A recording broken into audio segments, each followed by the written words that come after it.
இப்போ இது விவசாய நண்பர்களுக்கு உற்சாகமான வணக்கம். இப்போ நம்ம அரியலூர் மாவட்டம் ஆர்எஸ் மாத்தூரில் நம்ம சாரோட வயலில் இருக்கேன். இப்போ இது வந்து சவுக்க கட்டாக அறுவடை பண்ணியிருக்காங்க. இப்போ அதில் வந்து மருதாம்பு மாரி கரும்புக்கு வர மாரி துளிர் எடுத்துருக்குது. இப்போ ஐயாவிட்ட போன ஈல்டில் எவ்வளோ கட்டினாங்க, இப்போ என்ன ஐடியா பண்ணுறாங்கன்னு ஐயாவிட்டே கேட்போம். சார் வணக்கம். சார் வணக்கம். சார், இப்போ நம்ம சவுக்க கண்ணில் இப்போ மருதாம்பு மாரி வந்திருக்கு. இது எப்படிங்க ஐயா? அதாவது நான் வந்து ரயில்வேயில் ஒர்க் பண்ணிகிட்ருக்கேன். சரிங்க ஐயா. ஃபஸ்ட்டு ரெண்டாவது ஈல்டு வந்து ஃபஸ்ட்டு இதை மாதிரி கட் பண்ணி விட்டுடலாம்.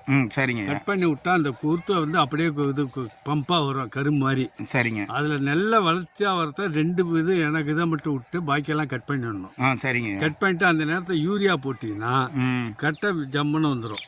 யூரியா கொடுக்கணும். யூரியா கொடுத்தீங்கன்னா ஈஸியாக வந்துடும். ஈஸியாக துளிர் நிறைய எடுக்கும். முதல் இதுக்கு வந்து வந்துடும். ரெண்டாவது இதுக்கு வந்து நீங்கள் கட்டையை பறிச்சிடணும். இப்போ இருக்கிறது எல்லாமே அப்படி தான் இப்போ இருக்குது இந்த ஏரியாவில். ஆமாம். இது என்ன ரகங்க?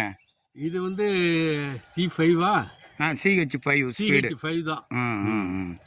சரிங்க சார். CH5 தான் போட்டிருக்கான். ஓகேங்க. இப்போ போன இதில் அறுவடை எவ்வளோ நாளில் வெட்டினீங்க? எத்தனை டன்னு வந்து? 3 வருஷத்தில் வெட்டினேன். 3.25 வருஷம் வந்தது. சரிங்க. எனக்கு 130 டன்னு வந்தது. எத்தனை ஏக்கருக்கு? 2 ஏக்கர். 2 ஏக்கருக்கு 130 டன். ஆமாம். சரிங்கய்யா, நன்றி, வணக்கம்.